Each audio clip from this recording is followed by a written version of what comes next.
Welcome back, everybody, to Niners Now. I'm your host, Brady Grustas, at Grustas Brady on X. You can follow me there. And today I've got another training camp recap for you all. And stick around until later in the show where we'll talk about all the latest comments from ex-49er Charvarius Ward.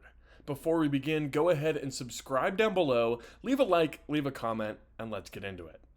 We start off today by talking about the newest 49er, edge rusher Jalen Allen. Allen was just signed from the Memphis Showboats of the UFL.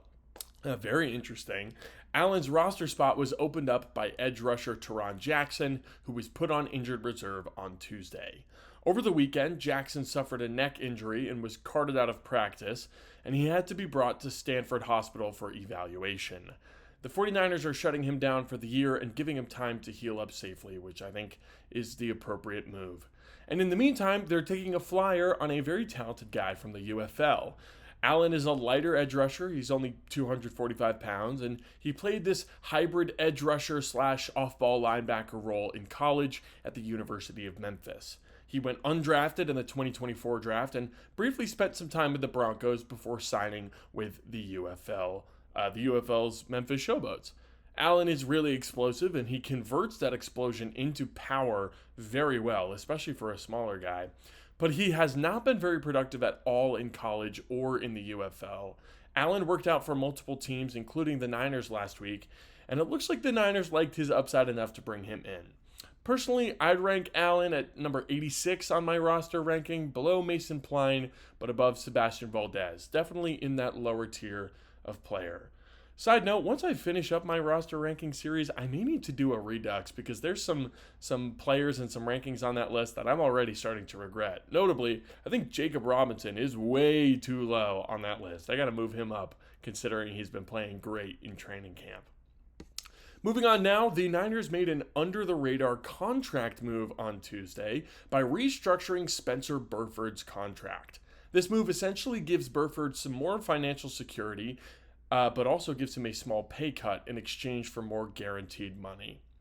Burford had met a playing time incentive in his contract, meaning that he could earn a $500,000 bonus in guaranteed money. He will get that bonus with this restructure, although the base salary on his contract is now cut down to just over $1.2 million.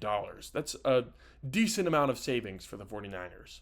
Burford is on the last year of his rookie deal, and it seems pretty likely that he'll make the 53-man roster again this year as the backup left tackle. So the Niners are fine guaranteeing him some more money if it means that they can save a little bit of cash on his deal as a whole. Now, could the Niners be gearing up to add another player? These moves around the margins can save a lot of money if you add them up, and maybe another contract is coming soon. Guys like Stephon Gilmore are still out there. Keenan Allen, Gabe Davis, Christian Wilkins, Justin Simmons, who knows? All these names still kind of floating around in the ether. But now let's move on to the practice recap. Tuesday was the second practice with pads, and it was definitely not as high energy as Monday was. It was a shorter practice, and apparently it was quite hot out, so it makes sense that the energy was a little bit lower.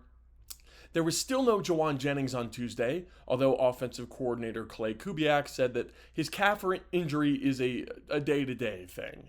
Hopefully Jennings can be back on the field soon. Ricky Pearsall had a scheduled rest day, so he did not practice either. Michael Williams missed practice with a minor ankle injury, according to multiple reports. Hopefully this really is minor, because Michael is a huge part of this team's plans.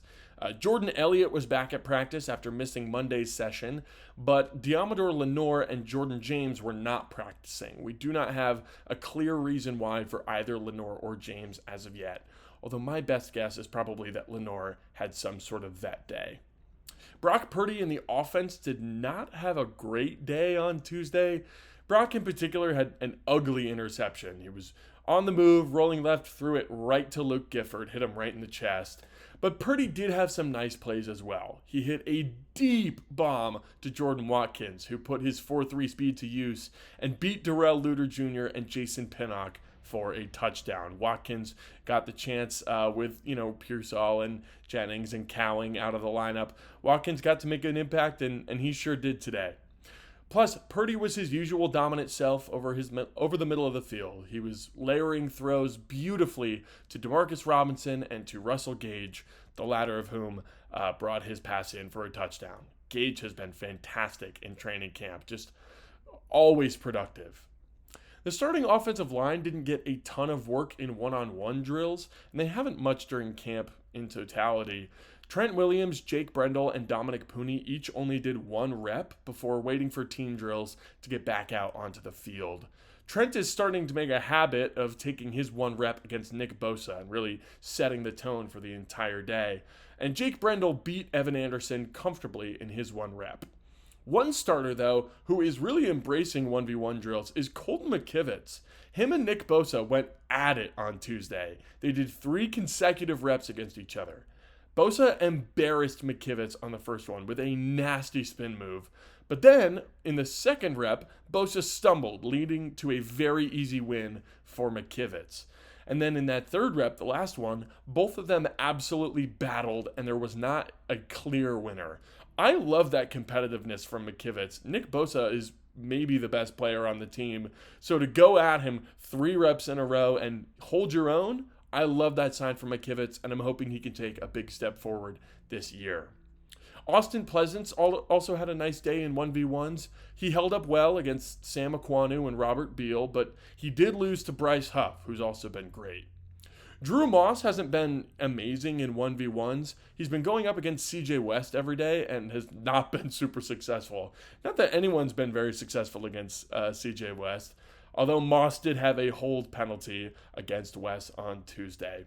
However, Moss has been really good in team drills. He had a nice play where he blocked both West and Robert Beal on this looping stunt, and Moss has held up really nicely versus Alfred Collins on a couple of back-to-back snaps. Moving on to the defense now, Nick Bosa and Bryce Huff have continued to really impress. Nobody can block Nick Bosa for very long, especially not in team drills. And Huff had multiple would-be sacks on Tuesday, showing off an inside spin move that is just automatic. It's clear that this defensive line is way more talented than last year, with those guys and the emergence of CJ West. West has yet to crack the first-team defense in team drills, but he also has yet to lose a 1v1 rep. He went 4-0 on Tuesday. Viewers of this channel may know that I've been pounding the table for CJ West for a long time now, but I'll continue to do it. CJ West is going to start for this team week 1. That is my official prediction. He's just too good. In the back end, Luke Gifford had the aforementioned interception on Brock Purdy, and Jalen Graham had a really nice hit to force an incomplete pass on Isaac Guerrero. At cornerback, UDFA Derek Canteen made a big hit that got the sideline fired up as well. Neither Diamador Lenore or Renardo Green practiced on Tuesday, meaning that there were a lot of reps for Dallas Flowers and Darrell Luter Jr. Luter did get beat deep on that Jordan Watkins touchdown, but he also had a nice pass breakup and was really active against the run. That cornerback battle is far from over, especially with Trey Avery on the scene, who had a pick 6 on Mac Jones to end practice. One more thing, a quick note on the kicker competition. Both Jake Moody and Greg Joseph were a perfect 4 for 4 on Tuesday. That's another competition that will likely be going quite a while. There won't be any training camp practice on Wednesday, but Thursday, Friday, and I believe Saturday will all have practice. Those practices are closed to the fans, so I'll be back with all the updates on that whole stretch of practice on Monday. Moving on to our next segment, reporter for The Athletic, Mike Silver, sat down with former 49ers cornerback Charvarius Ward recently to discuss his last year in San Francisco. And Ward was very, very honest about his time in the Bay. During the bye week last year, Ward tragically lost his daughter and had been open in the past about how being in San Francisco after that was traumatic and a constant reminder to him and his family of what happened. But in this interview with Silver, Ward was very candid about how his mental state wasn't at its best, starting all the way back in training camp.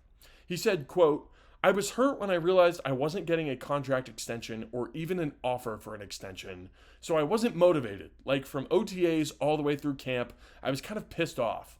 I knew when the season started, it was a wrap for me in the Bay." End quote. Ward also referenced the fact that the team was gearing up to pay Diamador Lenore, and Lenore wasn't the only one getting paid. Remember, this was the offseason where both Brandon Ayuk and Trent Williams held out for most of the summer. Ward talked about that as well, saying, quote, "Everybody feels that when certain guys are not around and certain guys are around but not participating.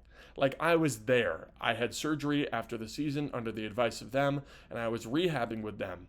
I had been all pro too, and I didn't get paid, so I was like, what the F? Like, people are not showing up and getting paid, and I wasn't." End quote. Hindsight is 2020, and we know now how disastrous that summer was for the 49ers, but we learn more and more as time goes on, like from this interview, about how a holdout can really derail a season, because we saw Ward's lack of motivation on the field. He was far from his all-pro self in 2024, even before his family tragedy. He just wasn't playing well at all. And while I understand after the incident how it's impossible to even show up to work, I think it is fair to criticize Ward for how he played in the first part of the season. Blowing off your whole team just because you don't think you're re-signing here and hurting your team's chances to win as a result of that, it's not the best sign. It's a really complex situation because, on the other hand, I can totally empathize with how frustrating it is to watch guys like Ayuk and Trent not practice or even not be at the facility and still get rewarded when you don't. Charvarius did end up getting his big contract. He got $20 million per year from the Colts this spring, and I'm wishing him all the best over there. I hope with a fresh start, he can get back to his elite play because he is one heck of a player when he is playing at his best. I'm also extremely glad that the Niners were proactive with their contract extensions this year, locking up Purdy, George Kittle, Fred Warner, all those guys on long-term deals before we got into training camp. So what do you think of the Charvarius Ward situation? Should the 49ers have offered him a contract extension last year? Leave a comment down below and let me know. Folks, we are getting closer and closer to real football. The first 49ers preseason game is next week, but the Hall of Fame game will be this Thursday. We have football this week. It sounds like Trey Lance will be starting for the Chargers in that game, so hopefully I'll be able to catch some of it, and I hope some of you guys are able to watch as well. Are you excited for football to finally be back? Let me know down below. Leave a comment, leave a like, and let me know if there's any topics that you'd like to see me cover. Thank you all for watching, and subscribe for 49ers videos 5 days a week. I'm Brady Grustas, at GrustasBrady on X. This has been Niners Now, and I'll see you tomorrow.